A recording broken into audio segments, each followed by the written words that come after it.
Bueno, buenas tardes a todas y a todos. Gracias por vuestra asistencia. Nos alegra ver que el diálogo interreligioso tiene interés en Zaragoza, además una tarde un poco complicada, difícil, lluviosa. La verdad es que esperamos que desde la voluntad y con la contribución de todos el diálogo interreligioso vaya siendo algo vivo, sobre todo que genere una actitud de apertura y de respeto hacia la diversidad, que para nosotros es lo más importante.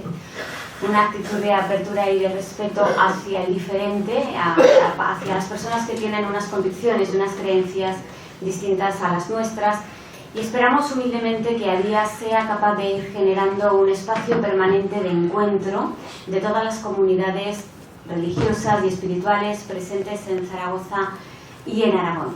Para quienes os acercáis por primera vez y no nos conocéis, somos ADIA, la Asociación para el Diálogo Interreligioso e Interconviccional en Aragón. Nos podéis ver a través de nuestra página web www.adiadialogal.com. Y hoy estamos presentes en la mesa, en primer lugar, nuestro invitado especial, nuestro conferenciante, Juan José Tamayo, que dará su conferencia bajo el título Ecología, lugar de encuentro de las religiones. Gracias, Juan José, por estar aquí.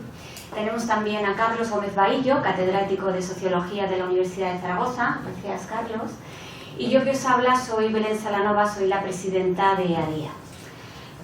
ADIA, al introducir el tema que hoy nos ocupa, la ecología, pretende sobre todo profundizar siempre desde la perspectiva interreligiosa en el vínculo existente entre naturaleza y espiritualidad. Y ello tanto a nivel teórico como a nivel práctico, puesto que lo cierto es que el cuidado de nuestro planeta, de esta casa común, es un lugar de encuentro para las religiones a nivel teórico, a nivel de diálogo, pero también a nivel práctico, a nivel de trabajo común conjunto de todas las tradiciones en beneficio y en pro de la naturaleza y del medio ambiente. Y en este sentido nos gustaría destacar dos instituciones que hay en este momento que son muy interesantes. Por una parte, el Foro de Ecología y Religiones en la Universidad de Yale, en Estados Unidos, que es probablemente en la actualidad, a nivel internacional e interreligioso, el proyecto más importante que hay. Y si bien tiene un carácter marcadamente académico, puesto que lo que hace es crear un campo específico de estudio, el de las relaciones entre ecología y religión, tiene también un carácter eminentemente práctico, puesto que lo que trata es de extraer unas conclusiones, unas implicaciones que se vuelcan directamente en el diseño de políticas medioambientales. Por otra parte, es también destacable el Programa de Acción Interreligiosa por el Cambio Climático del Parlamento de las Religiones del Mundo. Lo cierto es que la naturaleza en todas nuestras tradiciones religiosas y espirituales es objeto de amor, de veneración y de respeto. Sin embargo, la actitud consecuente que se derivaría de ello, una actitud de cuidado, de protección y de compromiso con la naturaleza, se ha desarrollado de diferente manera en las diferentes religiones.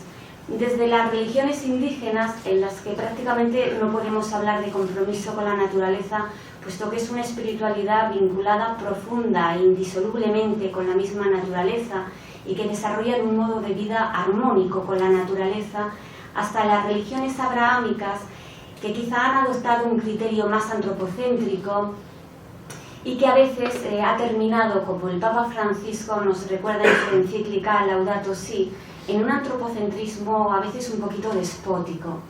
Pero en todo caso, en el momento presente, creemos que todas las comunidades religiosas son plenamente conscientes de la necesidad de adoptar una actitud de compromiso con la naturaleza, un compromiso real y que será real en tanto en cuanto sea activo, un compromiso que deriva de la comprensión profunda de que es necesario un nuevo paradigma, un paradigma alternativo, un paradigma que tienda más hacia el ecocentrismo. Se trataría de una nueva cosmovisión, aunque quizá no tan nueva, pero en todo caso una cosmovisión con una base, con una profunda inspiración filosófica, ética y espiritual, y que derivaría de la comprensión de que es posible proteger simultánea y armónicamente los derechos de la naturaleza y los derechos de la humanidad. Y sobre todo desde la comprensión profunda de que el ser humano está en una relación dialógica permanente con la naturaleza. Creo que todos conocemos sobradamente las medidas ecológicas que podemos adoptar, desde el consumo de productos de proximidad, evitar los plásticos, los productos de usar y tirar, los empaquetamientos y sobreempaquetamientos, pero todas estas medidas se podrían resumir en una medida, y es la de adoptar un modo de vida más sencillo en cuanto al consumo, reestructurar nuestros hábitos de producción y de consumo, una cierta austeridad, una cierta sobriedad en el consumo, puesto que la crisis medioambiental está causada y se debe sobre todo a un exceso de consumo. Hemos sido empujados hacia un consumo desenfrenado, insostenible medioambientalmente, y gracias a nuestro consumo hemos terminado por convertirnos en una carga insufrible, inaguantable para la naturaleza. También es cierto que la crisis medioambiental está causada por factores políticos, económicos, sociales, pero también es cierto y no menos que hay una crisis espiritual en el ser humano.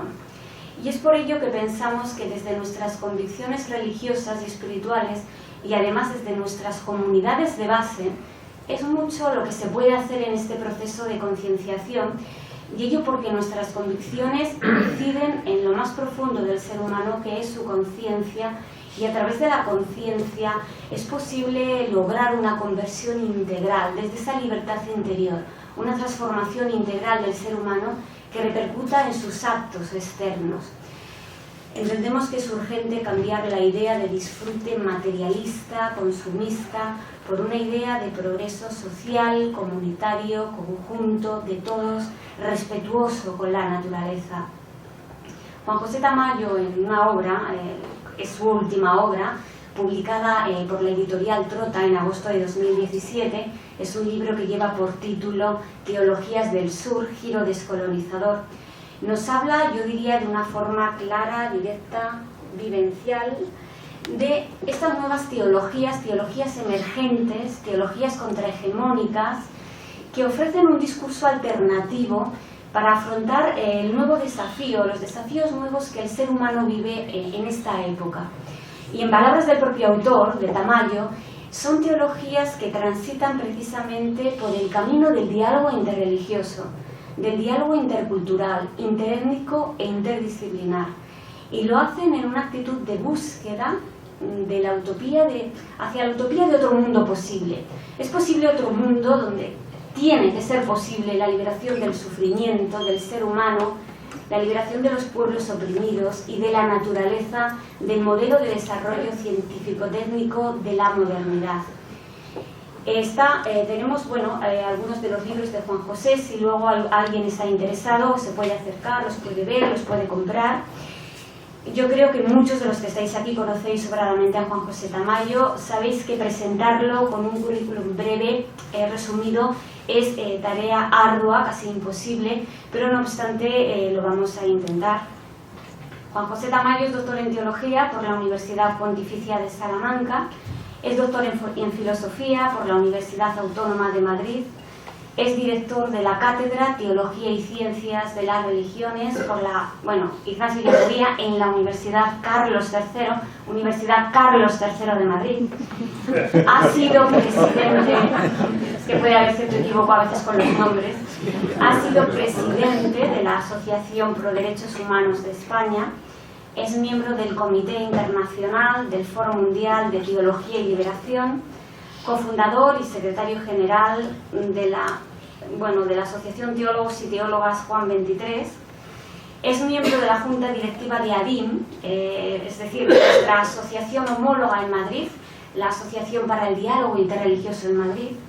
Ha recibido distintos premios y condecoraciones, entre los que vamos a destacar los siguientes: el diploma y medalla de oro de la Liga Española Pro Derechos Humanos, y ello precisamente por su compromiso y trabajo intelectual en favor del diálogo entre las religiones. Ha recibido también el Premio Internacional de la República de Túnez por sus estudios árabes e islámicos, el Premio Islam y Convivencia en la primera Feria Musulmana de España, y ha recibido el premio de la Fundación Siglo Futuro por su compromiso ético. Juan José Tamayo es autor de más de 60 libros que se han publicado y traducido a distintos idiomas como inglés, francés, polaco, alemán, árabe. Es colaborador habitual de numerosos medios especializados en teología y liberación, ciencias de las religiones, islam, y colaborador habitual de medios de prensa como El País, El Correo, El Periódico. Y en definitiva para nosotros es una enorme satisfacción y nos sentimos muy honrados de que haya querido dar esta conferencia hoy con nosotros esta tarde en Adía. Así que Juan José, muchísimas gracias. Además sé que eres una persona con una agenda complicada. Es no solo difícil tenerlo en Zaragoza sino en España porque viaja mucho, con frecuencia a Haití, Brasil, El Salvador. Muchas gracias por estar aquí. Cuando quieras tienes la palabra. Buenas tardes. Tengan todas y todos. Y la primera palabra es de agradecimiento. Después de esta presentación, lo único que puedo hacer es defraudar. Voy a intentar no hacerlo, porque está claro que las palabras de Belén Salanova pues son las de una amiga, las de una compañera de camino en el itinerario interreligioso, intercultural e interétnico, y sobre todo pues una persona que ha tenido esa iniciativa, que ha logrado llevar hacia adelante de la creación de esta asociación. Lo anoto porque no es fácil quedarse con ella en la mente: Asociación para el Diálogo Interreligioso e Interconviccional en Aragón. Y este agradecimiento pues quiero también extenderlo a todos los miembros, los responsables de esta asociación, de las diferentes tradiciones religiosas, espirituales, étnicas, culturales y todo lo que tiene que ver con el pluriverso. Y al mismo tiempo también quiero dar las gracias a Javier Martín, que hoy, desde que llegué en el AVE, me acompañó muy generosamente y compartí con él, aparte de un delicioso almuerzo aragonés, típicamente aragonés, pues unas experiencias afines y comunes en relación con nuestro deseo de trabajar literariamente y comunicar nuestras ideas a través de distintos medios de comunicación. Agradezco también la presencia de Carlos Gómez Baillo. Además, conozco muy bien el texto que publicó dentro de la Fundación Pluralismo y Convivencia sobre las minorías religiosas en Aragón, que lo utilizo pues para documentarme, y he visto antes de venir acá algunos informes suyos para saber cómo está la situación del diálogo interreligioso en Aragón, y muy especialmente también a todas vosotras y vosotros, entre los cuales pues encuentro amigas, amigos, lectores, incluso algún discípulo y alguna discípula de hace ya muchos años, de 20 o 20 y tantos años, en el Madrid, que además el gran mérito es que iba de Zaragoza a Madrid, no había entonces AVE, y con más dificultad, por tanto, a mis clases en la escuela bíblica. Y junto a la palabra agradecimiento, pues también tengo que utilizar otra, que es la felicitación. He seguido muy de cerca todo el proceso de preparación hasta que ha nacido esta asociación, que además se encuentra en un momento auroral. Y eso es precisamente lo que más me satisface, ¿no? Que en esta aurora de la asociación pues me han invitado a dictar esta conferencia, que creo que lo que va a hacer va a ser establecer lazos de encuentro con la asociación hermana ADIM para el diálogo interreligioso en Madrid, y sobre todo para intercambiar ideas y experiencias que tienen como referente esa palabra, que es una palabra mágica y que tristemente se utiliza y se practica poco, ¿no? Que es la palabra diálogo. El diálogo a todos los niveles, no solamente interreligioso, sino también cultural e interespiritual. La exposición la voy a dividir en 3 partes. Quiero presentarles el panorama desde el primer momento para que lo puedan seguir con más facilidad. La primera parte sería un análisis del paradigma desarrollista, el paradigma al que se ha referido Belén, del desarrollo científico-técnico de la modernidad. Y entonces las 2 características que voy a desarrollar y que voy a exponer de él son: endiosa al ser humano y maltrata a la naturaleza. Quédense con estas 2 ideas que desarrollaré con más extensión. Es un modelo que tiene un comportamiento de endiosar, de divinizar al ser humano y de comportarse dictatorialmente, autoritariamente con la naturaleza. Y eso va a generar pues la crisis ecológica. La segunda parte de la exposición va a ser la antítesis, la propuesta de un paradigma ecológico, o si quieren, de un paradigma, por ser más precisos, ecohumano, situando a la naturaleza y al ser humano al mismo nivel, con derechos, con dignidad y con la responsabilidad de los seres humanos para con la naturaleza del cuidado. Igual que cuidamos a las personas más necesitadas, más vulnerables, que necesitan de nuestra atención, pues es un imperativo ético dentro del paradigma ecohumano de tratar también con respeto y con cuidado a la naturaleza. Y la tercera parte, o el tercer tema, que sería como la síntesis, sería la ecología como lugar de encuentro de las religiones. En primer lugar, ¿cuáles son las características para mí de lo que solemos llamar el paradigma desarrollista, el modelo de desarrollo científico-técnico de la modernidad, que surge pues a partir del siglo XVI en Europa y que tristemente se impone de manera radical y a través de sus medios potentes por todo el mundo, generando pues esa situación de verdadera crisis ecológica y de auténtico catástrofe de la naturaleza. Pues yo creo que la clave de este modelo está en 2 palabras: desarrollo y progreso, que nos parece que son 2 palabras que nos encaminan hacia un mundo mejor, hacia una sociedad más justa, hacia unas relaciones humanas más cordiales, hacia un mejor trato con la naturaleza, pero eso es un engaño.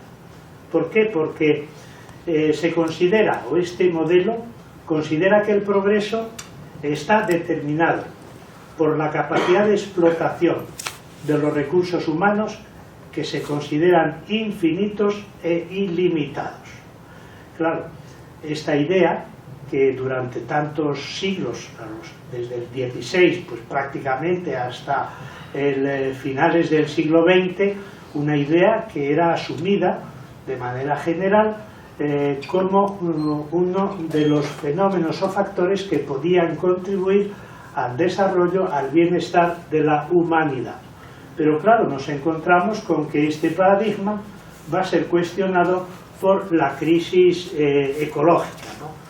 Y esta crisis ha encendido todas las alarmas. ¿Cuáles serían los signos tangibles que nos alarman y que llaman la atención sobre esta situación y sobre este camino hacia la catástrofe? Pues cito algunos, ¿no?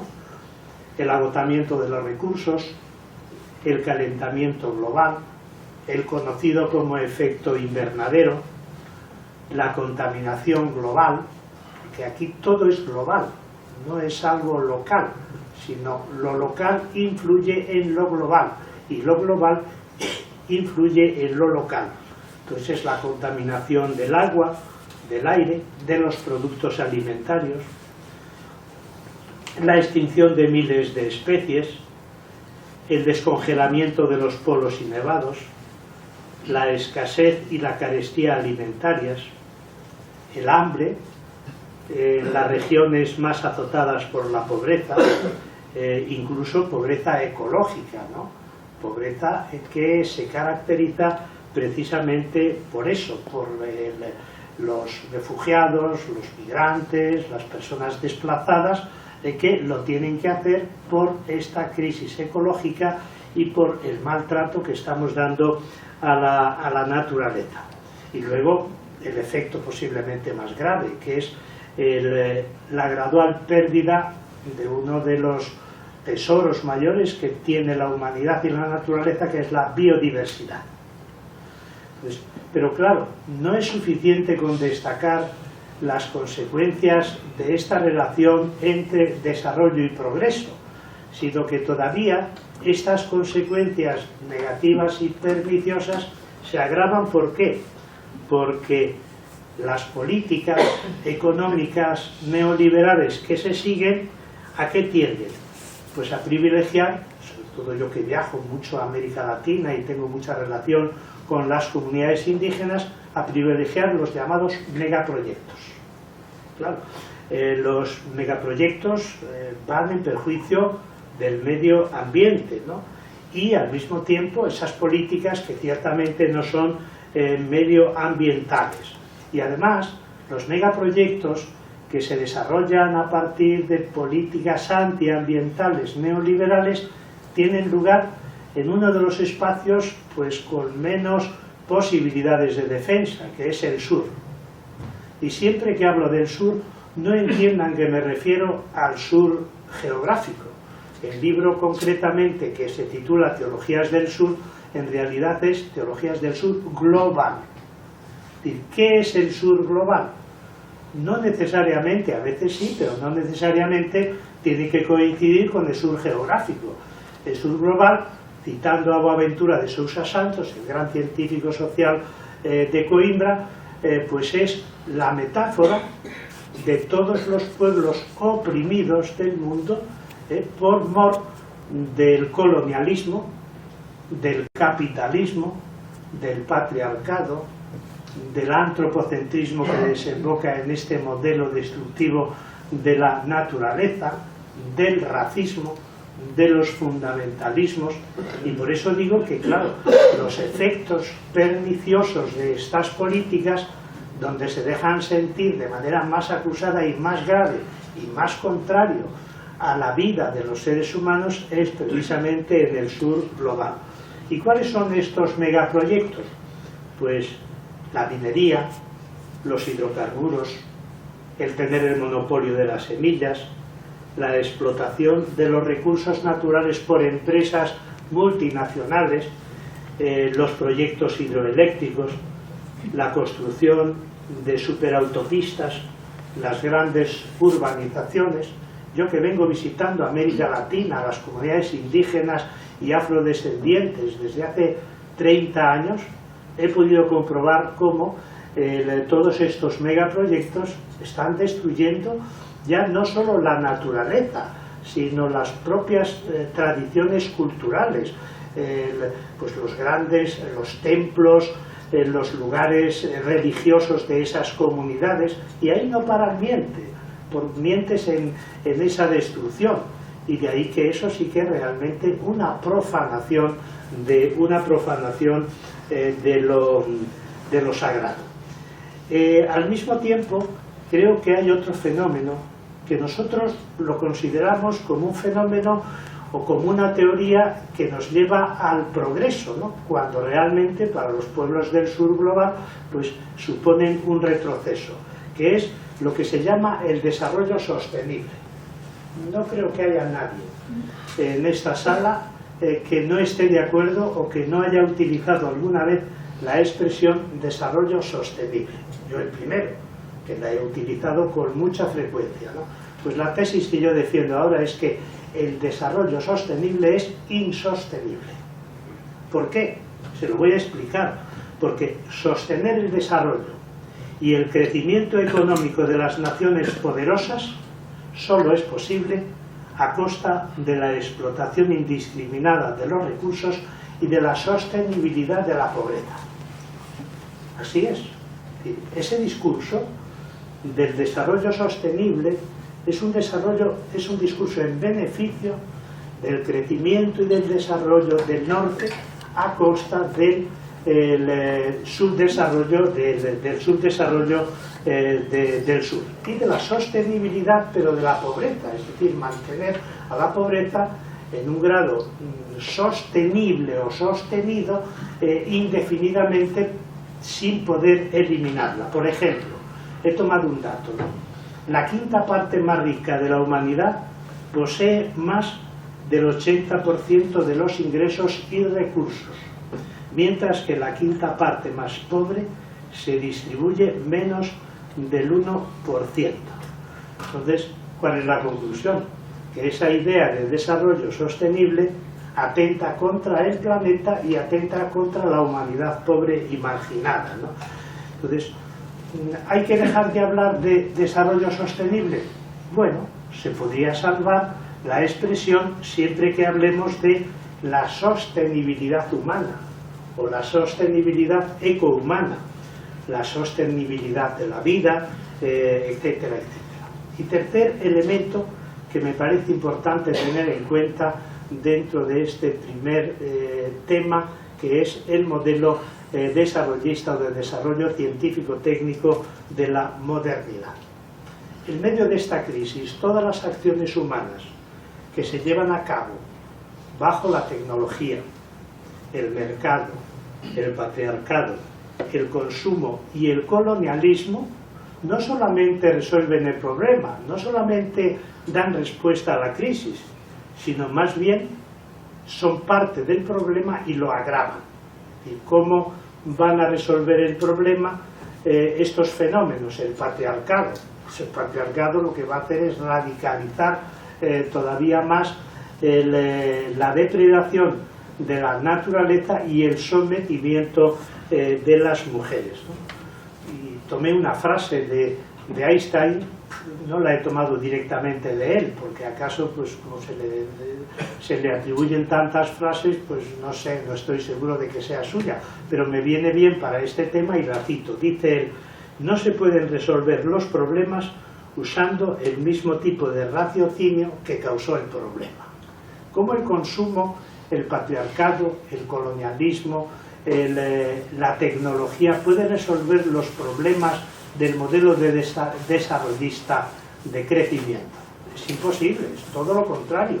Más bien lo que hacen es agravarlo. Dentro de este modelo todavía querría explicar o responder a la pregunta: ¿cuáles son las causas que han generado la crisis ecológica, que viene de lejos, posiblemente desde la época del siglo XVI en que se pone en marcha este modelo, ¿no? Bueno, pues la primera causa yo creo que es el mecanicismo. ¿Y qué es el mecanicismo? Considerar que la naturaleza pues es un objeto muerto y atomizado, un objeto sin dueño que puede ser apropiado por cualquier otra persona, por aquella persona que más capacidad tiene de explotación de la propia naturaleza. Pero hay una tradición filosófica, ¿no?, que dice que la naturaleza no es un objeto muerto, no es un objeto atomizado, sino que realmente es natura naturans, ¿no? Es la naturaleza que genera a la propia naturaleza, ¿no? Pero esto ya desde lo que llama Ernst Bloch la famosa izquierda aristotélica, ¿no?, que son todos estos pensadores, de Avicena pues hasta Giordano Bruno, que considera que la materia no es algo inerte, sino que es algo dinámico y por tanto generadora de vida, ¿no? La segunda causa, que yo creo que está influyendo de una manera muy poderosa en esta crisis ecológica, pues es el mercantilismo fetichista. El mercantilismo fetichista, ¿no?, que reconoce hegemonía a las formas mercantiles de producción e implica el desplazamiento del valor de uso al valor de cambio. Es una de las grandes contradicciones, es una de las grandes estupideces del ser humano. Se recordarán aquel verso de Antonio Machado: es de necios confundir valor y precio. Pues muchos de nosotros o mucha gente está inmersa en esa necedad y en esa en esa estupidez, es decir, que reconocemos hegemonía a las formas mercantiles de producción que suponen una depreciación o una devaluación de aquellas formas de relación gratuita, de ocio, generosas o horizontales, sin mediación mercantil. Y aquí es donde yo creo que las religiones pueden hacer aportaciones muy importantes. ¿Por qué? Porque casi todas ellas, yo estoy pensando ahora en la religión judía y en la religión cristiana, que son las que más conozco, y ciertamente las utopías de sociedades igualitarias, no venales y no mercantiles, son de un interés y de una operatividad extraordinaria, ¿no? Y luego estaría otra causa también, que es el tema de la racionalidad. Pero ¿cómo vamos a negar que la razón es una característica fundamental del ser humano? Bueno, ya lo dijo Descartes, ¿no? Pienso, luego existo.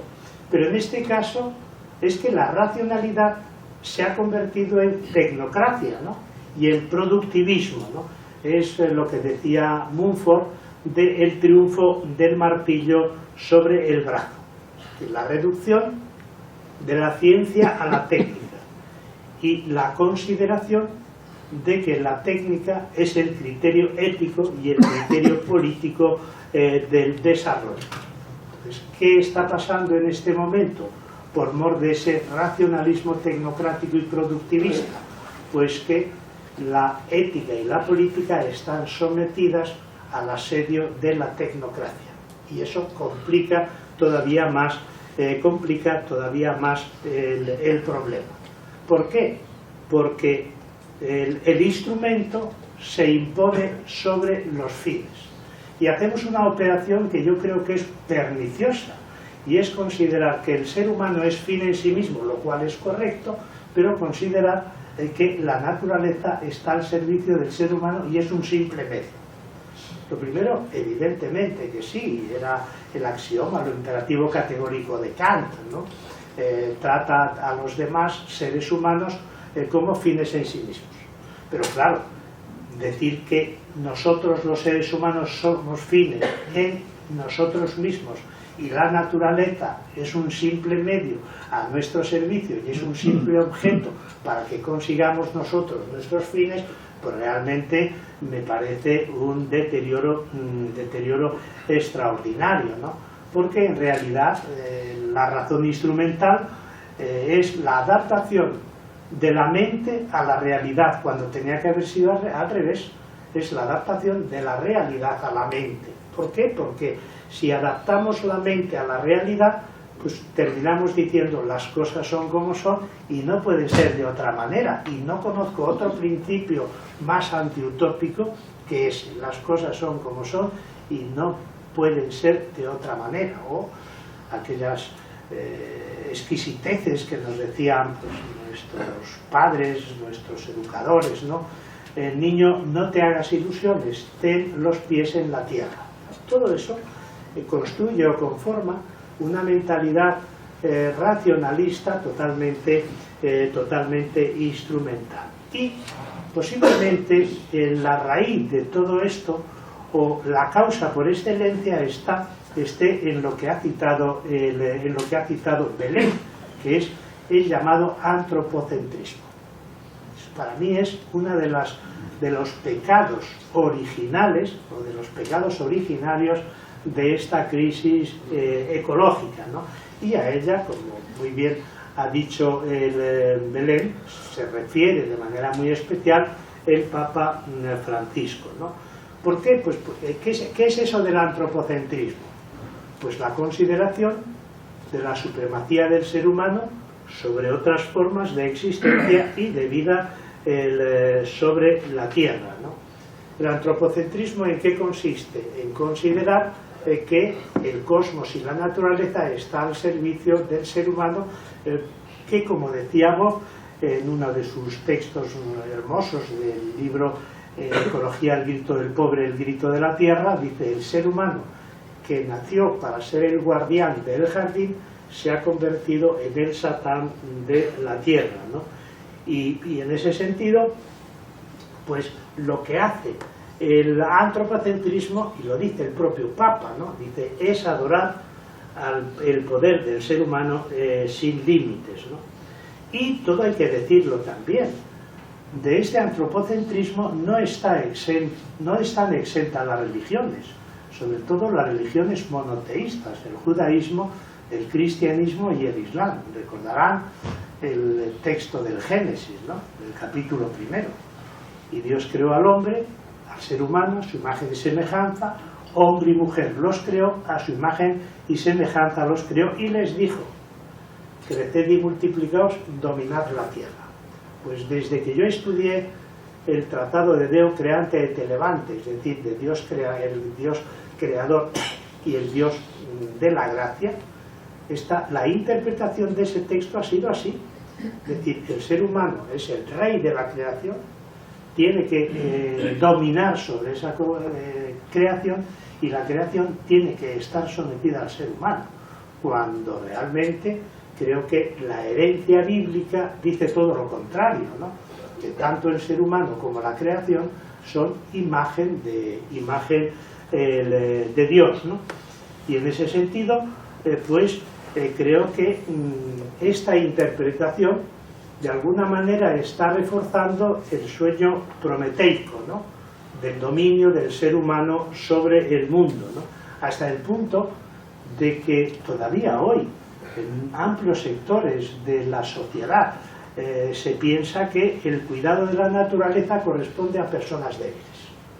Bueno, no vale para otra cosa, y no va a ir a Alemania, por tanto, que se dedique a cuidar las plantas, porque eso es una tarea para gente ociosa que no tiene nada que hacer.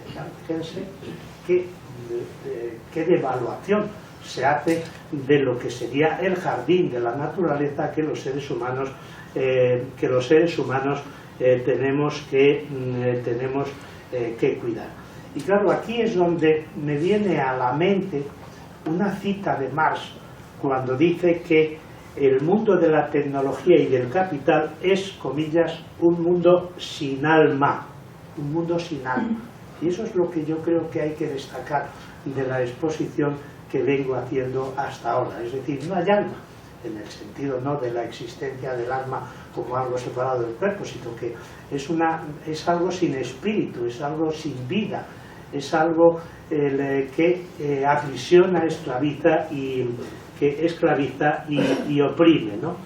Y finalmente, dentro de este paradigma, pues yo creo que destaca muy acertadamente el Papa Francisco la relación estrecha que existe entre el maltrato que damos a la naturaleza y la opresión a las que están sometidas las mayorías populares. Es una maravilla la encíclica de la Laudato Si, porque además sintoniza plenamente con todas las corrientes y todos los movimientos y todas las tendencias filosóficas ecologistas, ¿no?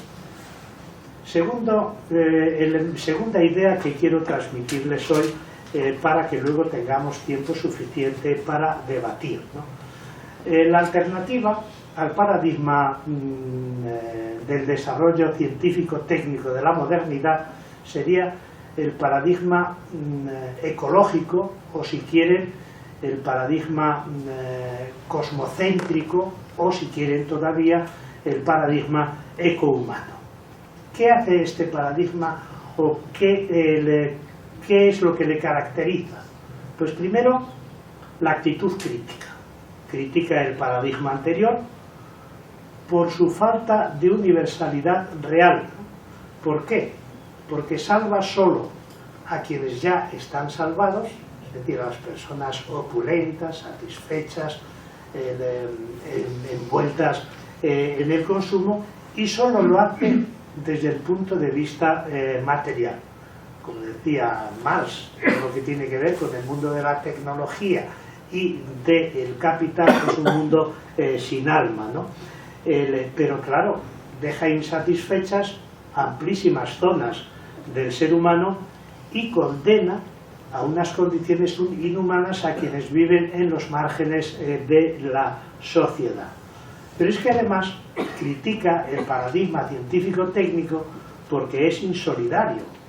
Insolidario a nivel humano e insolidario a nivel ecológico. Genera muerte en la naturaleza e insolidaridad en la humanidad. Y aquí es donde recuerdo lo que he indicado anteriormente, que en este paradigma el ser humano, citando a Voz, puede ser el Satán de la tierra.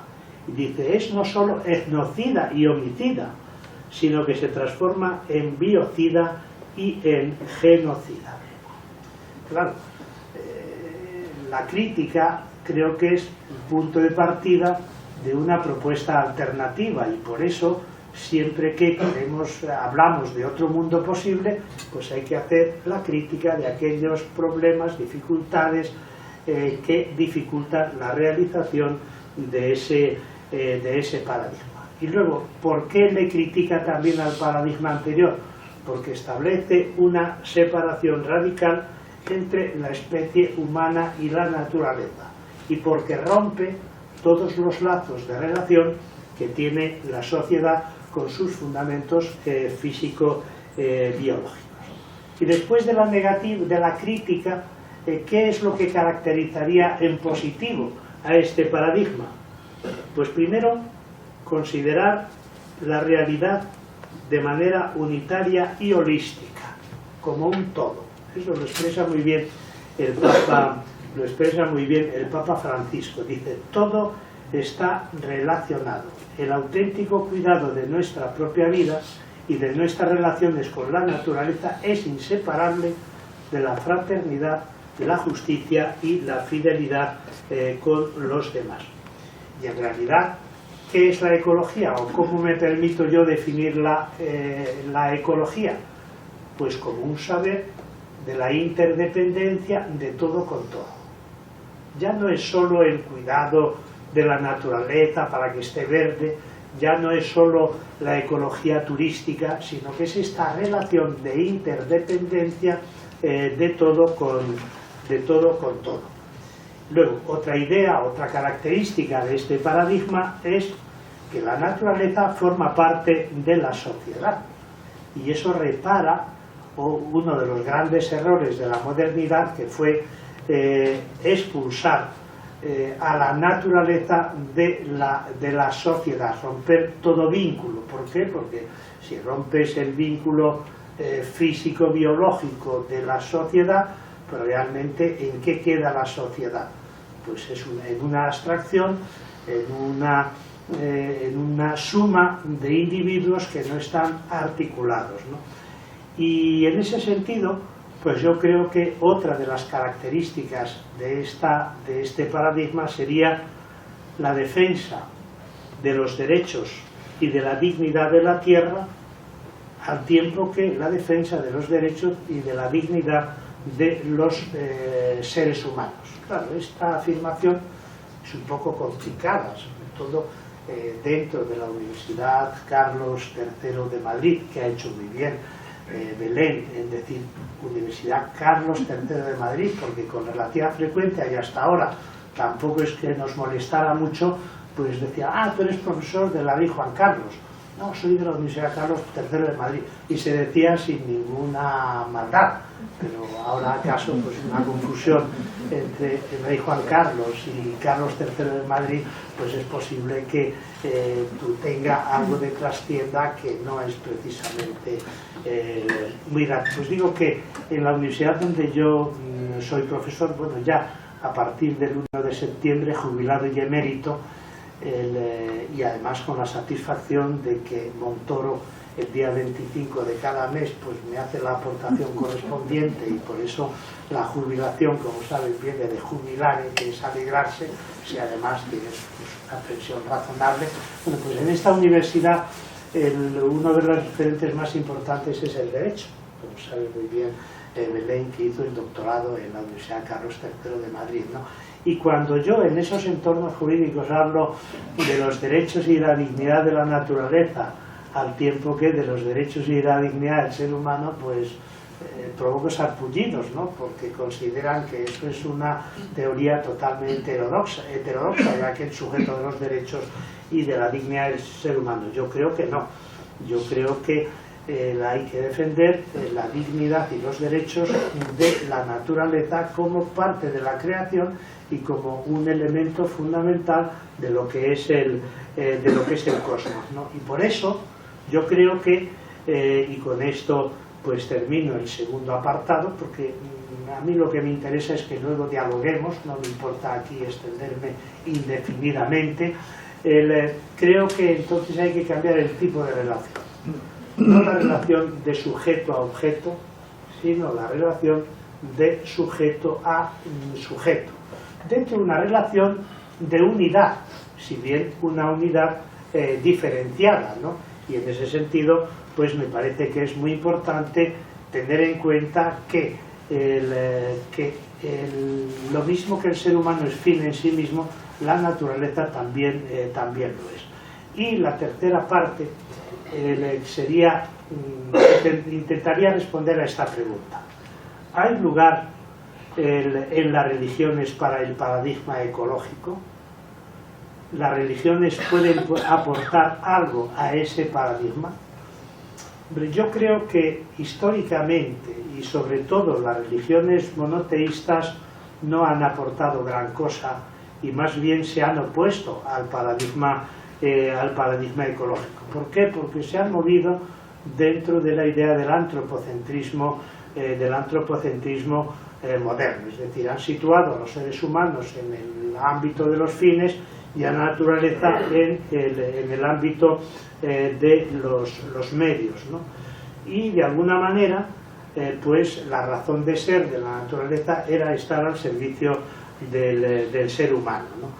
Y es incluso, les voy a decir más, yo que vengo trabajando ya casi hace 35 años o más la teología de la liberación, pues tengo que reconocer que durante los primeros 20 años de la teología de la liberación el acento se puso en la liberación de los pobres, muy limitado posiblemente a la liberación económica, si bien estaba justificado, porque la pobreza fundamental a combatir era la pobreza económica. Y solo a finales de la década de los 80 y a partir de los 90 con más intensidad, pues empezó a hablar de la liberación de los pobres, pero también la liberación de la naturaleza, de la opresión y explotación de los diferentes modelos de dominación. Es decir, se puso el acento en la liberación de los pobres y se descuidó la liberación de la naturaleza, que también es pobre y que también está explotada y dominada. ¿Cuáles serían, a mi modo de ver, los fundamentos religiosos de esta de esta aportación que puedan hacer las religiones al paradigma ecológico y que el paradigma ecológico pueda aportar a las religiones? Pues yo creo que fundamentalmente dos, que son de inspiración de dos excelentes filósofos y teólogos. Una es la intuición cosmoteántrica. Lo voy a explicar, es una palabrota, pero la van a entender enseguida, ¿no? Porque si no me quedaría muy insatisfecho, ya que diría, Tamayo no ha dicho más que palabrotas en esta conferencia y se ha ido tan tranquilo. Bueno, pues digo alguna palabrota, pero al mismo tiempo la explica. Las dos bases que yo creo que fundamentan desde el punto de vista teológico a nivel de las distintas religiones esta idea de la incorporación del paradigma ecológico a las religiones y la aportación de las religiones al paradigma ecológico son una idea de Raymond Panica que se titula La intuición cosmoteántrica. Además es un libro espléndido, se lo recomiendo. Se titula así, La intuición cosmoteántrica. Se publicó a mediados de la década de los 90, aunque es un libro que está escrito bastante antes, ¿no? ¿Cuál es la idea o la clave de esta teoría de la intuición cosmoteántrica de Paniker? La siguiente. Dice Paniker: la realidad está constituida no monísticamente, no dualistamente, sino tridimensionalmente. La realidad tiene tres dimensiones relacionadas intrínsecamente, que son el cosmos, lo divino y el ser humano. Y dice, no son tres modos de una realidad monolítica, sino que los tres conforman un todo. No son tres fenómenos que están en competencia, sino en una relación pluricentral y armónica. Es decir, no hay centro. Dios no es el centro, el ser humano no es el centro, el cosmos no es el centro, porque en el momento en que uno de los tres factores o de las tres dimensiones fuera el centro, pues el resto giraría alrededor de ese centro. Y por eso él habla de la tridimensional, de la pluricentralidad y de la armonía. Y yo creo que esta teoría es la que fundamenta con mucha solidez y con mucho rigor toda esta propuesta del paradigma ecológico dentro de la religión.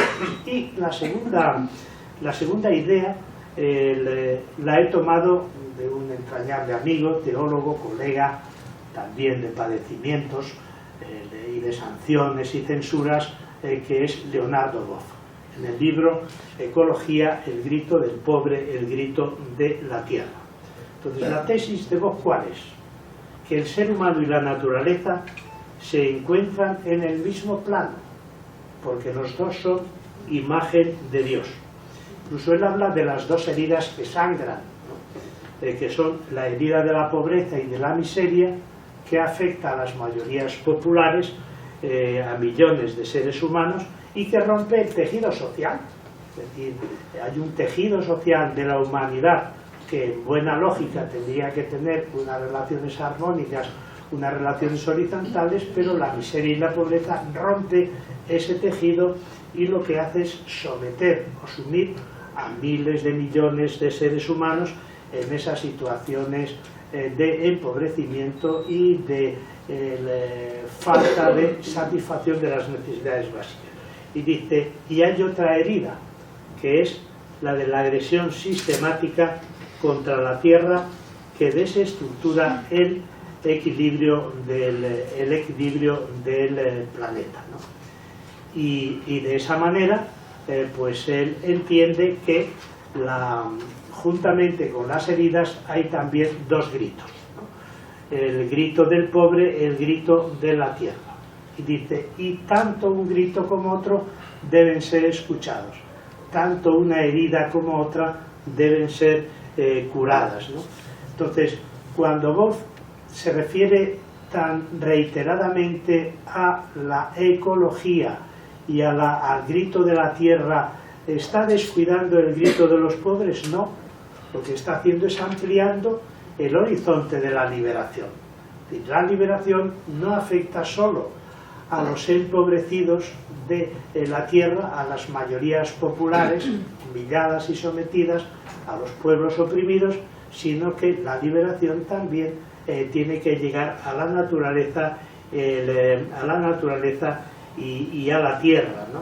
Entonces, por eso, igual que tenemos sensibilidad, o acaso no tanta, hacia el sufrimiento humano, tenemos que tener la misma sensibilidad hacia el sufrimiento y hacia el grito de la tierra. Y ya voy concluyendo. ¿Qué habría que hacer o cuáles serían las tareas que como personas creyentes, como personas religiosas, como personas espirituales, como personas ecológicas que queremos armonizar estas dos opciones y estos dos compromisos, cuáles serían nuestros cometidos o cuáles deberían ser nuestras tareas?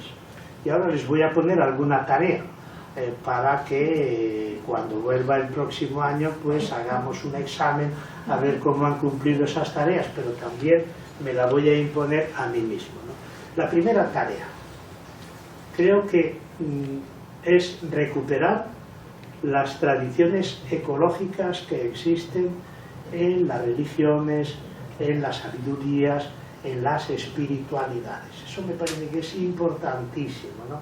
¿Por qué? Porque no podemos quedarnos sobre todo, mayoritariamente las religiones monoteístas, no nos podemos quedar en el modelo antropocéntrico, porque es verdad que hay textos que refuerzan esa concepción antropocéntrica de considerar al ser humano como un fin y a la naturaleza como un medio y como un objeto al servicio del ser humano.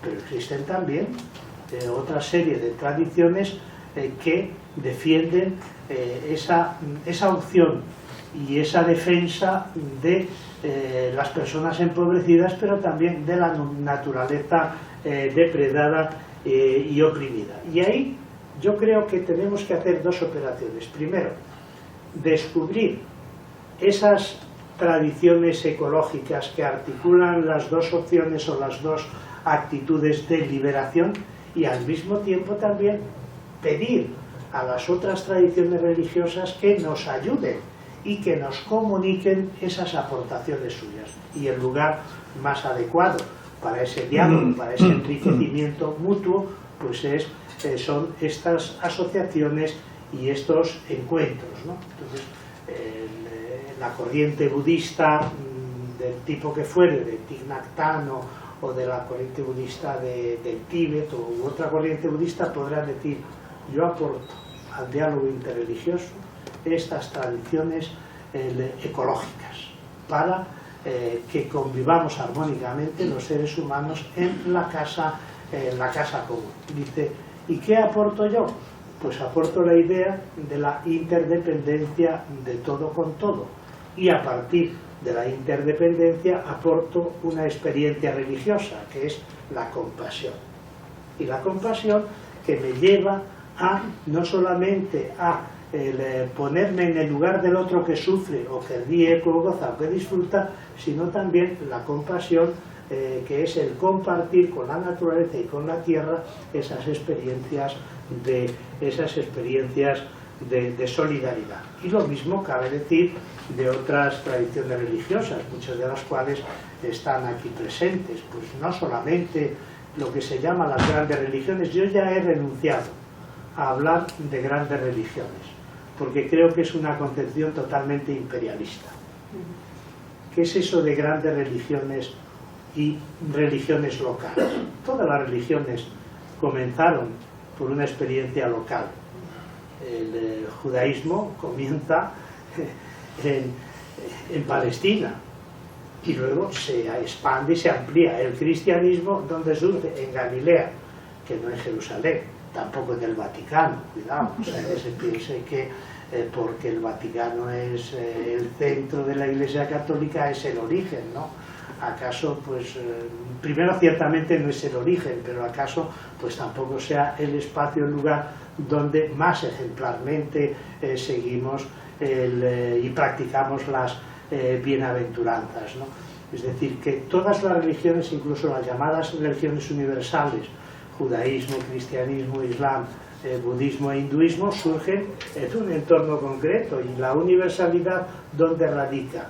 Pues en un proyecto de liberación y de salvación que no es excluyente, sino que es inclusivo de aquellas personas que son excluidas del ámbito del compartir y del disfrute de la naturaleza y de sus derechos y de su dignidad, ¿no? Por eso creo que cuando hablamos del diálogo interreligioso tenemos que incluir a todas las religiones, no solamente a las religiones llamadas mayoritarias. Y una de las ausencias que yo percibo en estas asociaciones nuestras de diálogo interconviccional e interreligioso, pues es la de las comunidades afrodescendientes y las comunidades indígenas, que realmente pues yo creo que son aquellas que mejor representan esa vinculación con la naturaleza y con la tierra.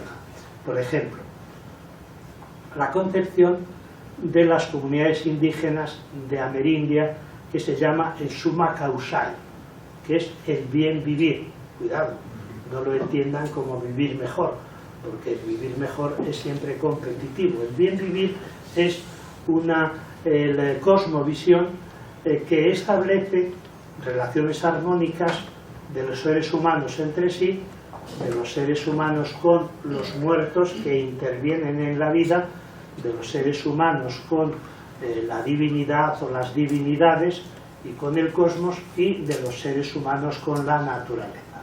¿Y cómo llaman a la naturaleza estas comunidades indígenas? Lo saben muy bien, la Pachamama, es decir, la madre de la humanidad. La naturaleza, aparte de la casa común, es la madre de la humanidad. ¿Y qué relación establecen entre distintos fenómenos de la naturaleza? Pues una relación de unidad. Recuerdo que el año 2009 celebramos el Foro Social Mundial, noveno me parece, y el Foro Mundial de Teología y Liberación en plena Amazonía, en una ciudad de Brasil que se llama Belén de Pará. Y el lema de aquel congreso era unidad, tierra, agua y vida. Y todo ello en el seno de la Pachamama, que es la madre de la humanidad, ¿no? Y en ese sentido, pues creo que fue muy importante el mensaje. ¿Por qué?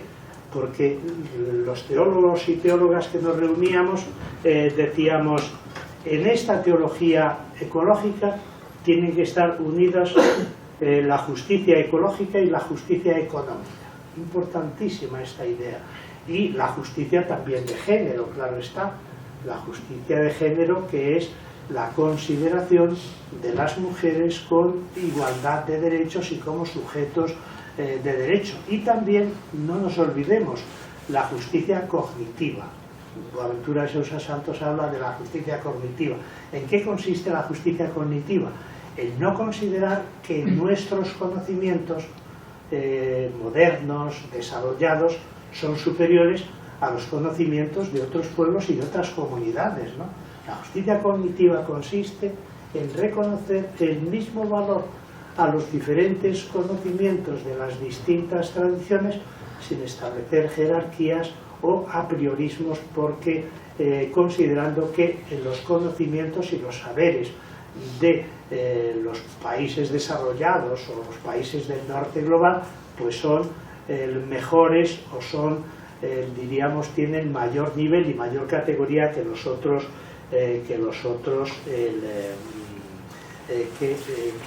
conocimientos, ¿no? Y luego me parece que es muy importante también el concepto de justicia para las víctimas del cambio climático. Eso es fundamental.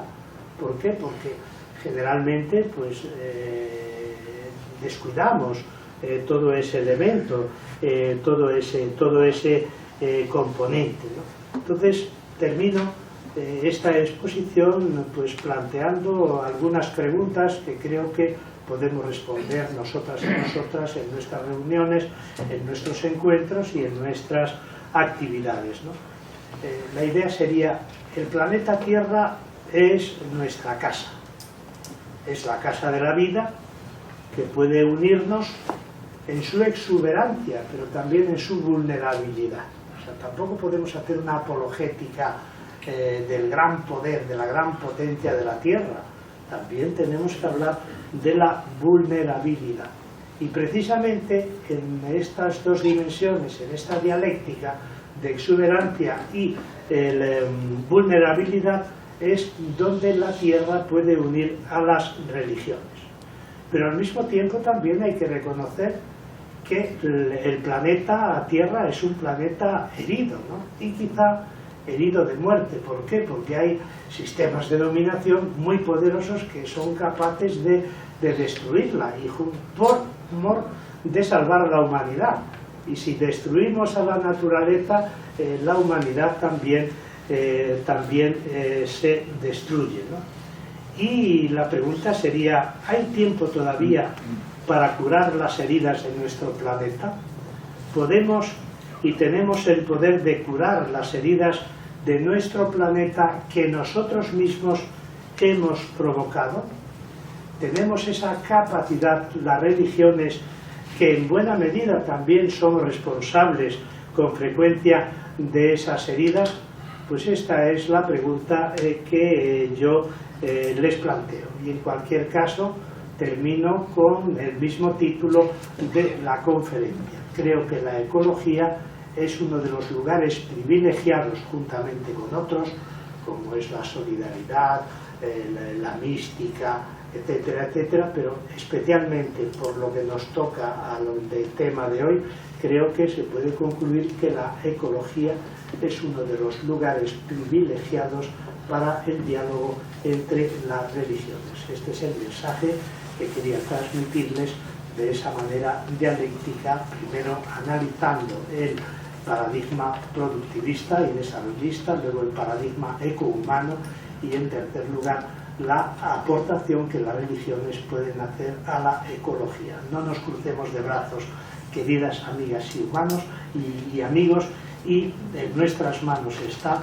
poder salvar este planeta y convertirlo realmente en una casa común de vida y no una casa de muerte. Muchas gracias.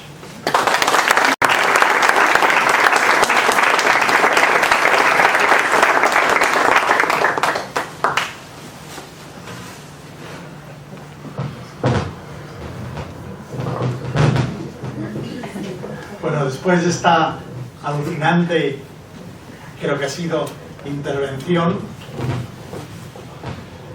partiendo de una reflexión sobre la realidad, sobre lo que ha sido la historia reciente de la modernidad, hay un grito de liberación y hay un grito de esperanza.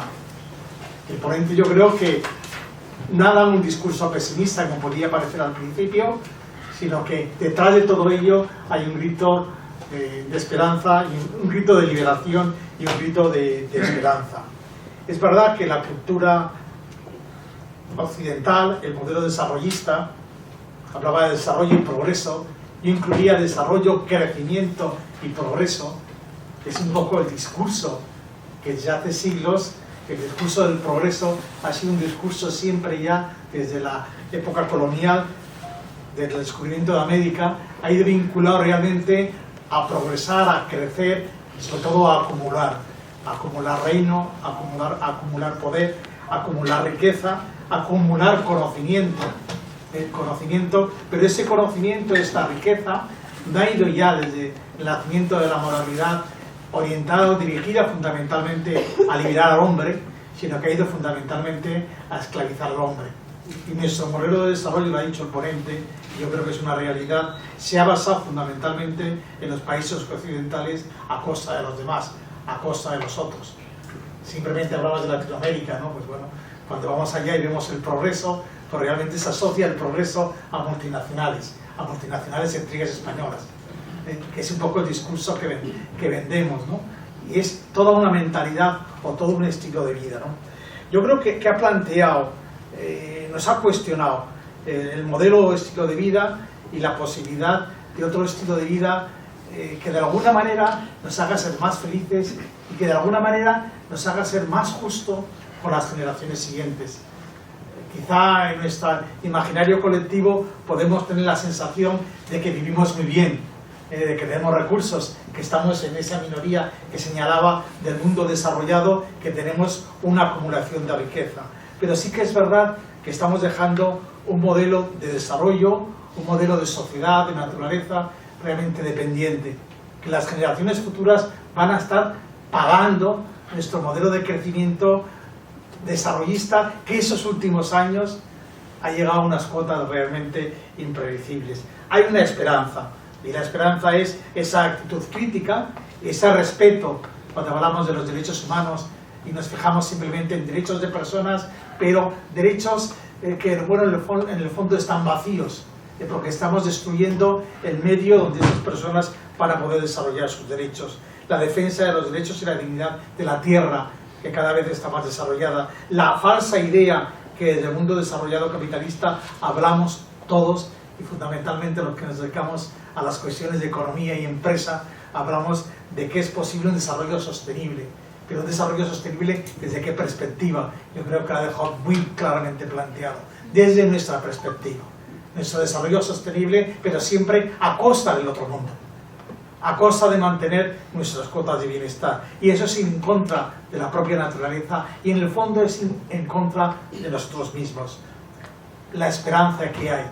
La esperanza es fundamentalmente en esos nuevos valores en esa nueva concienciación que quizá la religión puede traer. Es un nuevo modelo de sociedad. Cuando le están hablando todos los días de la crisis, de la crisis, de la crisis, e indicando únicamente indicadores económicos. Y salimos de la crisis y en televisión se ve a veces a los ministros, a los economistas, que cuando hablamos de la crisis y estamos presentando indicadores económicos positivos, lo hacemos con una cara de satisfacción, sonreímos, cuando realmente la crisis es mucho más profunda, es una crisis de modelo. Nuestro modelo nos lleva a un fracaso, a un desastre, y lo estamos viendo en diferentes instancias, económicas, instancias políticas, instancias sociales, el tema de la desigualdad, el tema de la opresión, la falta de igualdad de géneros, en fin. ¿Qué podemos aportar realmente las religiones? En una sociedad secular, las religiones realmente pueden dar una alternativa a este modelo de crecimiento, a este modelo de sociedad que sea respetuoso con la naturaleza, con las personas, y que proponga un modelo de crecimiento, de desarrollo basado mucho más en lo que sería el respeto a los derechos humanos, el crecer todos juntos, y en eso yo creo que las religiones sí que tienen un papel importante. Yo creo que es una satisfacción venir aquí, cada vez que venimos encontramos gente de diferentes religiones. Hacía mucho tiempo, yo creo que esto no se veía, quizás se veía junto a las religiones cristianas, eso sí, católicos, evangélicos, o adventistas o testigos de Jehová, pero quizá esas diferentes interpretaciones de lo que es la vida, de lo que es la posición del hombre, pues bueno, unidas en buscar un modelo alternativo. Yo creo que la sociedad, la humanidad, lo precisa. Yo creo que tenemos solamente un papel muy importante. Hay tiempo para curar, que planteabas. En el fondo es una pregunta que está llena de esperanza. Y que en la cual nosotros debemos presentar. Yo creo que sí que hay un tiempo para curar, y esos avances en lo que es el encuentro, en lo que es el diálogo, que es una forma del progreso. Tenemos que cambiar un poco la perspectiva. El progreso no son datos macroeconómicos, eso nos ha llevado al fracaso. El progreso es que haya un respeto por el medio, un respeto por la naturaleza, un respeto por las personas, y sobre todo pensando en el futuro, no en mi sociedad, sino en la sociedad que vamos a llegar. Es un planteamiento global. Yo creo que bajo ese tipo de perspectiva sí que creo que tenemos, o que ha llegado un tiempo en que es necesario que desde la religión demos una alternativa. Y esa alternativa fundamentalmente tiene que ser conjunta, no cada religión, sino de una manera también global. Por eso yo señalaría pues, que en este reto que nos da el conferenciante, yo creo que, como decías, al año que viene habrá que plantearse qué es lo que realmente hemos podido hacer.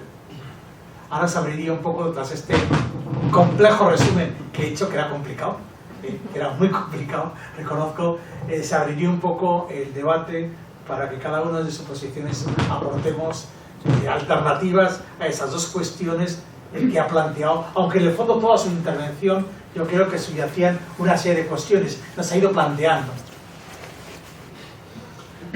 Me gusta esta idea de que no sean tanto preguntas que me hagan a mí cuanto a aportaciones a este cambio de paradigma de parte de las diferentes religiones, porque he podido saludar a 12 o 14 personas y creo que hay una buena representación del pluriverso religioso de acá, de Zaragoza. Y bueno, como Zaragoza es un micromundo, pues interpreto que esa representación también es una representación del pluriverso de otros países, de otras provincias y de otras regiones.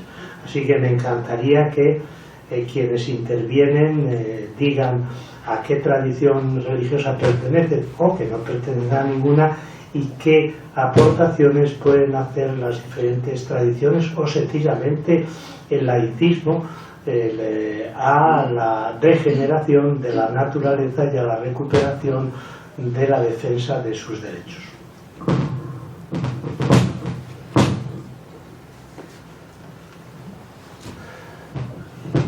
¿No cree usted que en estos momentos la juventud se va separando cada vez más de las religiones? Y en este caso pienso que pueden aportar muy poco en ese sentido. Por otro lado, la frase que ya se viene diciendo que hay que destruir para volver a crear no está en estos momentos en pleno apogeo, ya que, claro, lógicamente en estos momentos también las pequeñas empresas se están convirtiendo en grandes empresas, que son las que precisamente están destruyendo nuestro ambiente. ¿Cómo podemos solucionar ese gran problema en estos momentos? Claro, cuando nos planteamos la pregunta ¿qué pueden hacer las religiones, las espiritualidades, las sabidurías para frenar esta situación de destrucción? Pues podemos incurrir en dos peligros. Uno, en el mesianismo, es decir, podemos hacer todo y de nosotros depende que esto se encamine, o sencillamente el complejo de inferioridad. Es decir, ¿qué vamos a hacer las religiones y las espiritualidades frente a esa potencia de las grandes multinacionales que llevan a cabo los megaproyectos, ¿no? Pero yo creo que hay una solución intermedia, y es que modestamente primero vivamos de manera ecológica, después que hablemos de manera ecológica, que produzcamos de manera ecológica, que convivamos ecológicamente, y que en estos encuentros de religiones aportemos cada uno de sus miembros aquellas experiencias que realmente existen, porque es verdad que estamos en una situación de hielo muy grueso, pero debajo del hielo hay agua, y esa es el agua que hay que sacar a flote. Es verdad que ahora mismo pues esa agua sale con hilillos de entre el hielo, pero bueno, puede llegar a convertirse en un océano. En cualquier caso, la comunicación de experiencias nos puede servir para nuestro propio enriquecimiento. Y el punto de partida de todo discurso ecológico en el ámbito de las religiones tiene que ser la propia experiencia y la propia práctica. Y por supuesto, vincularnos a aquellos movimientos ecologistas que trabajan por la salvación y por la defensa de la naturaleza. Yo, por ejemplo, he viajado y he participado ya en 8 o 9 foros sociales mundiales en distintos países del mundo. La mayoría han sido en el sur global. El penúltimo, el 2016, fue en Canadá, pero el resto han sido en el sur. Y ahí es donde yo he visto la vitalidad y, como dice Carlos, el optimismo que se respira cuando observas los numerosísimos movimientos ecologistas que hay en el mundo, que juntamente con otra serie de movimientos pacifistas, feministas, movimientos de defensa de la autonomía agroalimentaria, pues hacen que la esperanza pues se desarrolle y siga adelante, ¿no? Y lo mismo hay que hacer con las religiones. Yo creo que ya es momento de que hagamos el gran parlamento de las religiones por la ecología.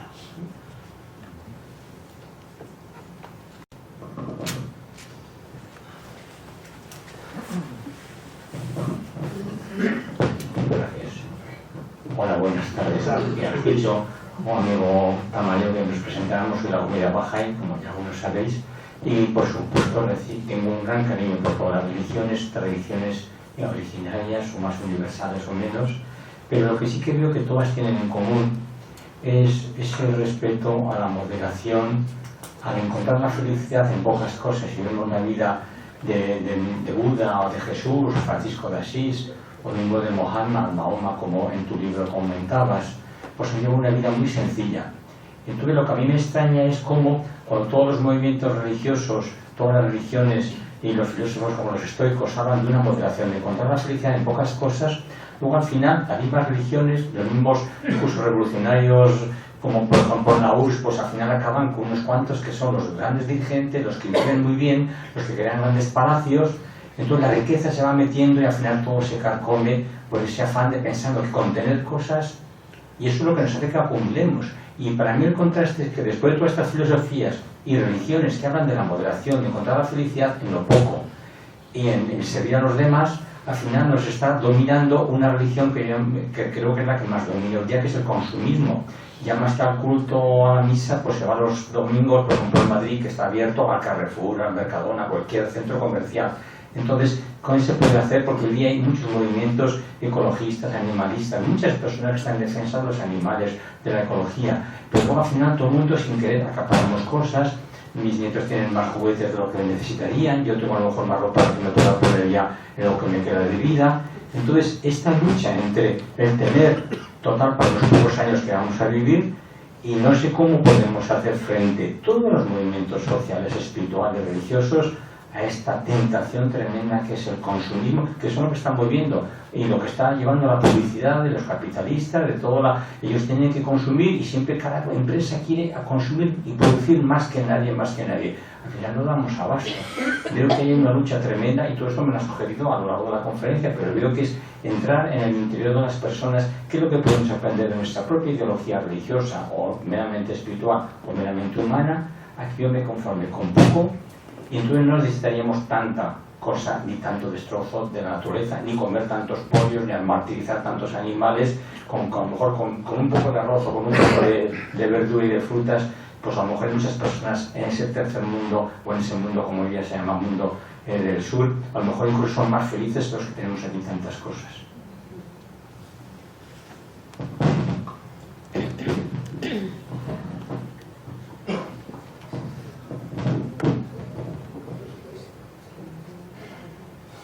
Totalmente de acuerdo. Además, ¿qué voy a decir yo de José Luis si nos identificamos en tantas cosas desde hace tantos años? Pues sería hacer un comentario de sus palabras, que realmente son palabras para mí de mucha autoridad, porque además son palabras que están ejemplificadas con su vida. Todo lo que ha dicho José Luis lo pone en práctica, ¿no? Y en ese sentido, pues claro, José Luis valora más el ser que el tener, lógicamente. José Luis valora más la moderación que la acumulación. José Luis pues vive una vida austera y no consumista, ¿no? Y así sucesivamente. José Luis no destroza la naturaleza, sino que tiene ese profundo respeto, ¿no?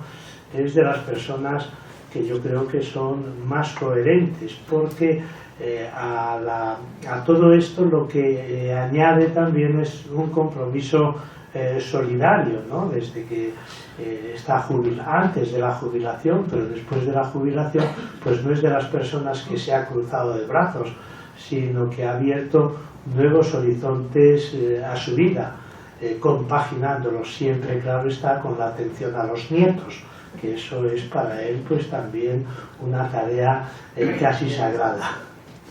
Gracias, Juanjo, pero universaliza, que no soy solamente yo, que hay millones de personas que están haciendo eso. Y creo que es a lo que las religiones nos están llevando y todas las espiritualidades nos están llevando a vivir con moderación. Hay tantos ejemplos que tenemos. Genial, gracias. Gracias por todo lo que hemos aprendido hoy. A mí me ha llamado la atención, soy Juan Delgado, soy católico. Quizá un católico no demasiado contento con quienes me representan desde el punto de vista de la curia romana.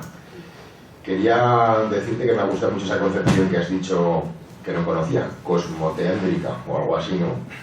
Que según he entendido bien y de acuerdo un poco con los principios de la teología de la liberación. ¿Es igual así? No. Vale. No tan cerca. Vale, así mejor. Hay una que has dicho que he hablado de algo que no conocías, pero no te entendí.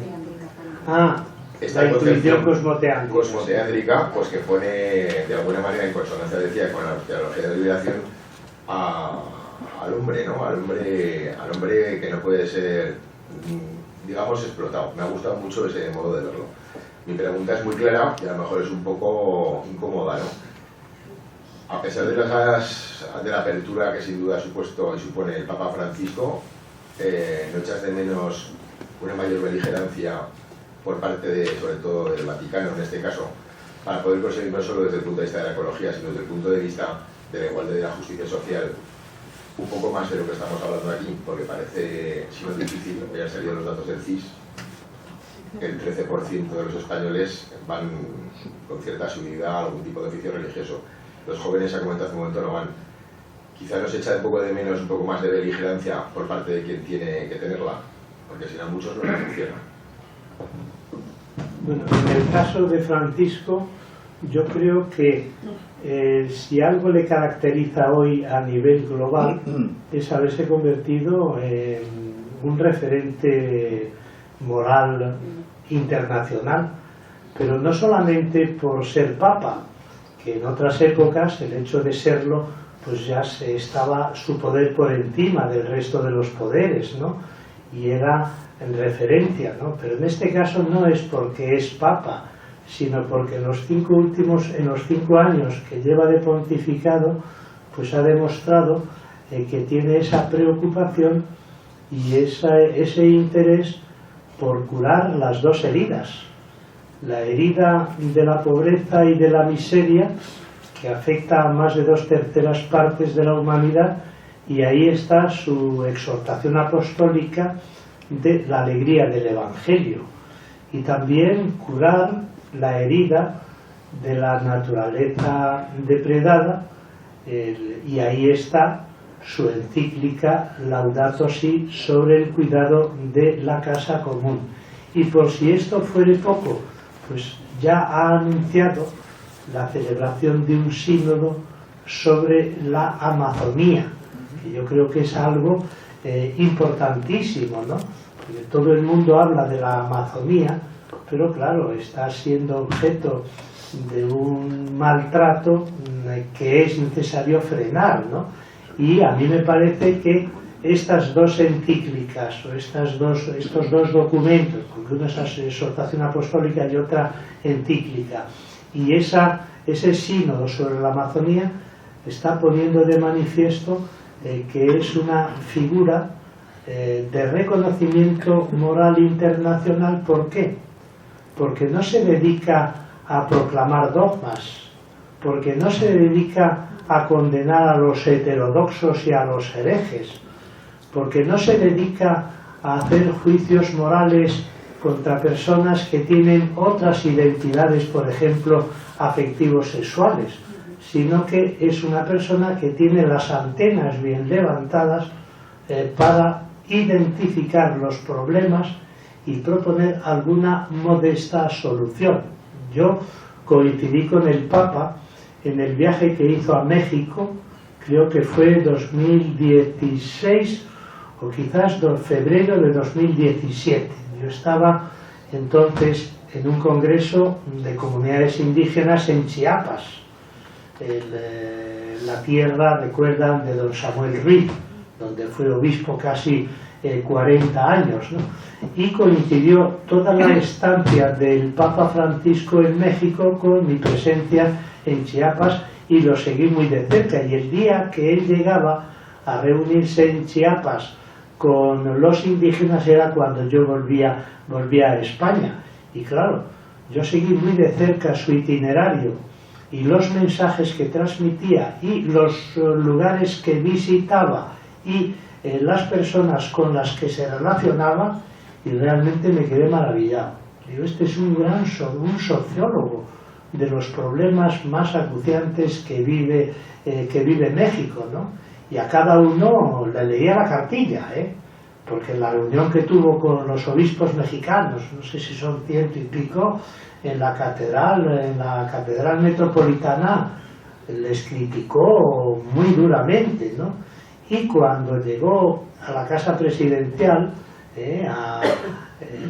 pues hizo también, me parece que era ya presidente Peña Nieto, ¿no? Recordarán aquellas escenas en las que todos los políticos querían acercarse a él para salir en la foto, ¿no? Y él no lo rechazaba, pero en los discursos que pronunció llamó la atención sobre su responsabilidad en gravísimos problemas de carácter social y económico que tenía el país, ¿no? Y luego cuando cuando fue a las cárceles y fue me parece a Saltillo, en la frontera con los Estados Unidos, y cuando fue a Ecatepec, una de las zonas más deprimidas de México, pues realmente ahí no solamente analizó los problemas, sino que denunció, analizó las causas, denunció a los responsables y propuso también alternativas, ¿no? Y por eso yo creo que sí, que en este momento el mensaje social y ecológico del Papa Francisco creo que es universalizable, ¿no? Pero lo mismo se puede decir de otros grandes líderes religiosos, ¿no? Como puede ser el Dalai Lama y otras grandes figuras de otras tradiciones religiosas, ¿no? He tomado, por ejemplo, una referencia de las dos encíclicas, de los dos documentos más importantes del Papa, para mí, que son La alegría del Evangelio y la Laudato Si, y dice la cultura del descarte, que dice afecta tanto a la población sobrante como a la naturaleza rechazable. Dice hay una relación directa entre ambos descartes, de los seres humanos excluidos y de las cosas convertidas rápidamente en basura. Entonces, en la encíclica, en la exhortación apostólica La alegría del Evangelio, pronuncia una serie de noes, ¿no? Y dice no a una economía de la exclusión y la inequidad porque mata. Dice no a la falta de compasión con los que sufren. Dice hemos dado inicio a la cultura del descarte. No es solo el fenómeno de la explotación y opresión de los seres humanos de unos por otros, no es solo estar en el abajo, en la periferia o entre los sin poder de la sociedad, sino de estar fuera. Los excluidos no son solo explotados, sino desechos sobrantes, ¿no? Y en esa encíclica llega a afirmar que el sistema económico actual es injusto de raíz. Hasta entonces los papas habían sido muy críticos del capitalismo y de los sistemas de dominación en el mundo, ¿no? En la doctrina social de la Iglesia, pero a lo sumo habían llegado a decir el sistema capitalista es injusto en sus consecuencias, pero aquí dicen no, es en su raíz. Por eso sí me parece que es enormemente iluminador este mensaje, y el liderazgo moral que ejerce a través de estos testimonios pues me parece extraordinario, lo mismo que los 3 encuentros que ha tenido con los movimientos populares de todo el mundo, 2 en el Vaticano y otro con motivo de su viaje a Bolivia con la presencia de Evo Morales. Así que yo, que soy bastante crítico de la jerarquía en sí, en el caso concreto del Papa Francisco en este tema, me parece que tenemos que apoyarlo, tenemos que difundir su mensaje e intentar ponerlo en práctica. Pero lo mismo cabe decir de otros mensajes de carácter social y ecológico igualitarios de otras religiones que acaso conozco un poco menos.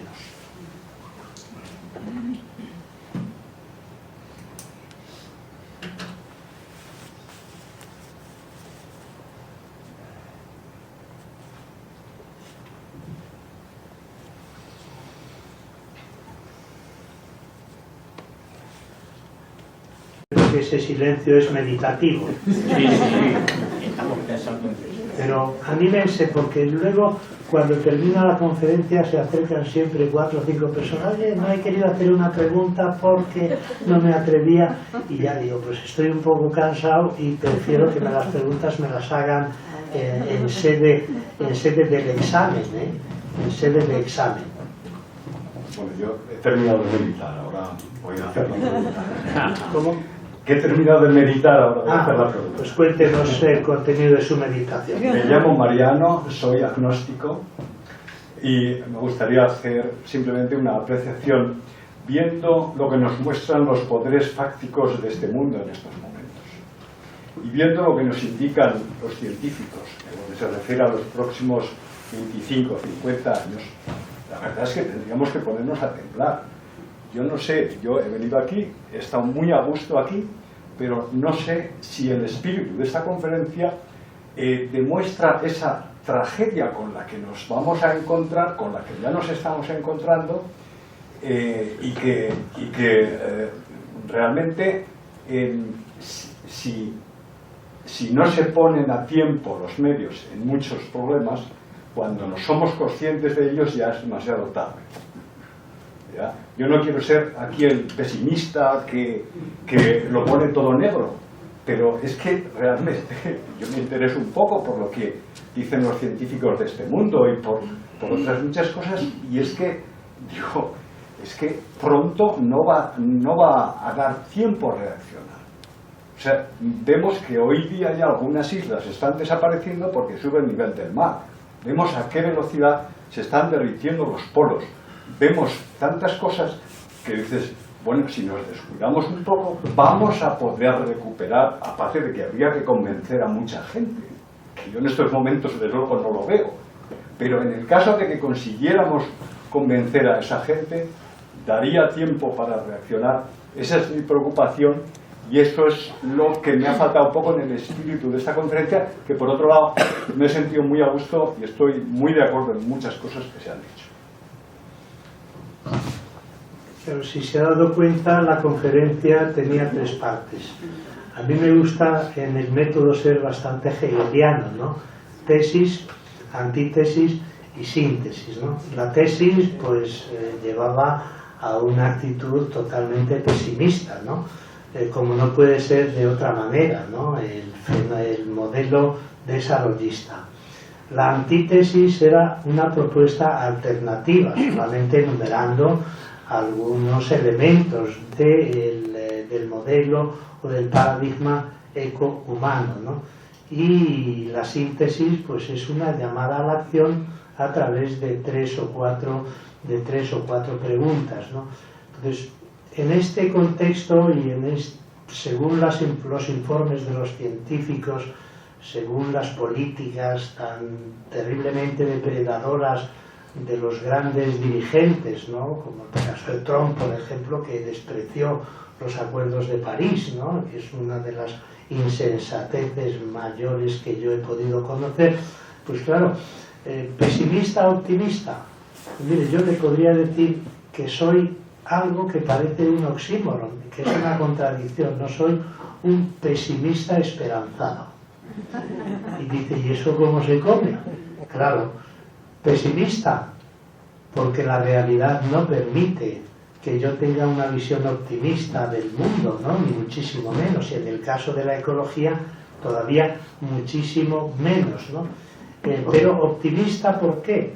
Porque en la acción y en el compromiso por cambiar la realidad ya estamos contribuyendo a ese cambio, porque si solo fuéramos pesimistas y nos instaláramos en ese fatalismo, pues nos cruzaríamos de brazos y nos protegeríamos ya no la boca y la nariz con pañuelos cuando salimos a la calle, sino que ni siquiera saldríamos a la calle. Entonces, era lo que decía Gramsci, ¿no? El pesimismo de la razón, el optimismo de la voluntad. ¿Y el optimismo de la voluntad en qué consiste? Pues en encuentros como este. Y de este encuentro no podemos salir bajando la cabeza y diciendo nos vamos a vestir de saco y ceniza porque esto no tiene solución, sino que hay una propuesta y esa propuesta podemos contribuir a llevarla adelante dentro de la modestia de nuestros comportamientos. Por tanto, en este tema, como en otros muchos, pues primero hago análisis dialécticos, críticos y al mismo tiempo esperanzadores. Y desde el punto de vista de la actitud, pues es ese pesimismo que a través de la acción pues te lleva a seguir trabajando. Sí, bueno, primero dar las gracias por la conferencia y por todos los nuevos conceptos, al menos para mí, ¿no? Soy de la comunidad Bahá'í y yo soy optimista, nada de pesimista, pero porque veo que la sociedad va hacia ese camino, encuentros como este. Y luego una cosa que no hemos hablado es la educación, autodisciplina primero y autoeducación de cada uno. Y luego las generaciones venideras han hablado que hay una ausencia de jóvenes. Bueno, pero tenemos los niños, los prejóvenes, hay otras edades que estamos justo ahora en el momento para poderles inculcar todo esto. De hecho, en la televisión, en los colegios se habla de ecología y yo creo que vamos por el buen camino. Posiblemente en 30 años, bueno, pues seguramente el tema tenga solución. Gracias. Sí.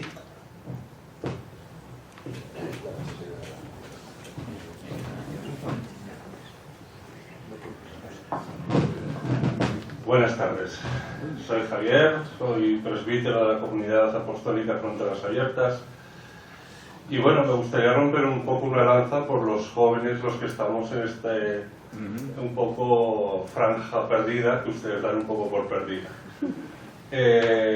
Me gustaría, no sé si es una pregunta o una reflexión, pero yo la suelto y cada uno que la coja por donde pueda. Por un lado, vamos a ver, confundimos la presencia de los jóvenes, no sé qué franja de edad quieren ponerle, 20 y 40, 20 y 45, me da igual. A lo que voy es que con... En nuestro caso, teniendo nosotros la edad, suban un poco más. Vale, cada uno anchas castillas. Pero a lo que voy es que muchas veces las encuestas, etcétera, etcétera, es con la presencia de jóvenes en los actos religiosos. Y eso está muy lejano de la espiritualidad de los jóvenes. O sea, no podemos meter en el mismo saco, es decir, los jóvenes no tienen espiritualidad, no buscan a Dios porque no están, en el caso de los romanos, oyendo misa, en el caso de los reformados en el culto, etcétera, etcétera. Eso es un poco, es que no sé cómo definirlo, fácil. Entonces, los jóvenes, por supuesto que buscan la espiritualidad, por supuesto que buscan a Dios. El problema es qué les estamos ofreciendo. Mi comunidad ciertamente es pequeña, tenemos una presencia en Zaragoza desde hace muy poco y muy poco apoyada, pero son jóvenes y son hombres, sorpréndanse. En nuestras celebraciones hay más hombres que mujeres. Y buscan a Dios. Aquí hay algunos que podrían hablar de grupos de espiritualidad, de oración, de búsqueda del silencio, que se reúnen en sus casas y son jóvenes en su gran mayoría. El problema es ¿qué les estamos ofreciendo? Hay muchos jóvenes que no quieren oír misa, quieren celebrar la Eucaristía. Y a la hora, por ejemplo, de su pensamiento ecológico, por supuesto que esa espiritualidad también les busca. Yo creo que desde el 15M no hay un solo movimiento, llámese de indignados, de lo que sea, que no tenga un gran talante ecológico. Muévanse ustedes un poco, los que son de Zaragoza, por el barrio de la Madalena. Cantidad de locales que se han abierto, veganos, etcétera, etcétera. De gente radical. Y es gente que, si te sientas con ellos y hablas con ellos, por supuesto que tienen un concepto de deidad, de trascendencia, de escatología, llámenlos ustedes como quieran. Pero buscan. Así que, pesimistas, optimistas, llámense como quieran, no den por perdida ninguna franja de edad. Por supuesto, ¿vamos a invertir en los niños? Por supuesto. Sobre todo por el estilo educativo que nos está tocando en este momento. Pero todo el mundo tiene un halo de espiritualidad. Gracias.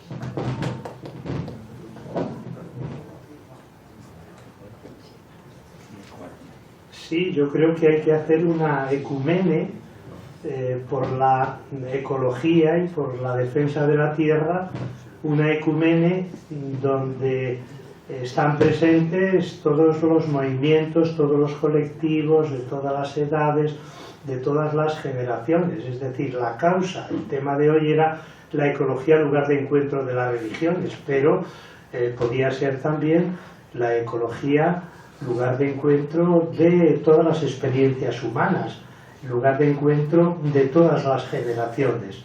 Por tanto, yo creo que es verdad que no podemos reducir la ecología al lugar de encuentro solo de las religiones.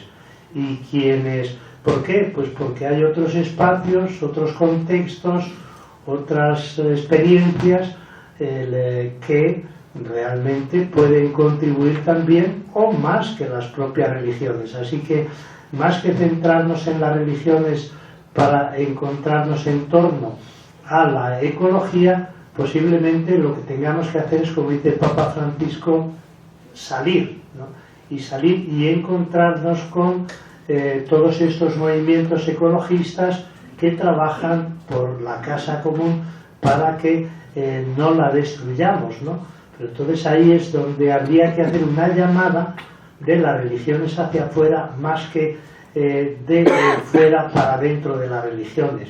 Y ahí reconocer pues que somos muy modestos los que nos movemos en estos entornos religiosos y espirituales y ponernos al servicio de esa gran causa que defienden todos estos movimientos y colectivos. Totalmente de acuerdo. Y especialmente reconocer el protagonismo que tienen los jóvenes en este compromiso y en esta lucha. Y ahí sí que no vale decir, porque los jóvenes no están dentro de las religiones, no están en la espiritualidad, porque hay que distinguir, claro.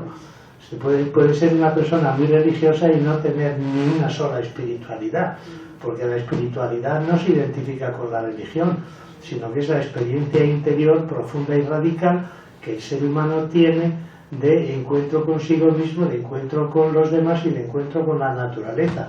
Y para eso no se necesita tener religión, sino que es suficiente con ser persona humana.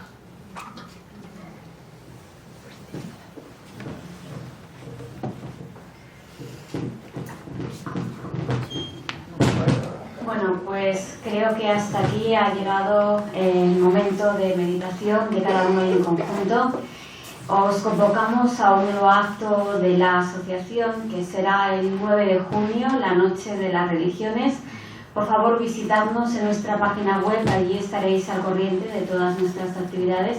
Muchas gracias a todos. Una vez más, gracias Juan José, Juanjo, amigo. Gracias por estar aquí. Y bueno, esperemos que haya sido esto provechoso para cada uno, para todos, y por favor seguid la meditación en casa, en la sociedad, con la familia, con los amigos, que hace mucha falta. Gracias, buenas noches.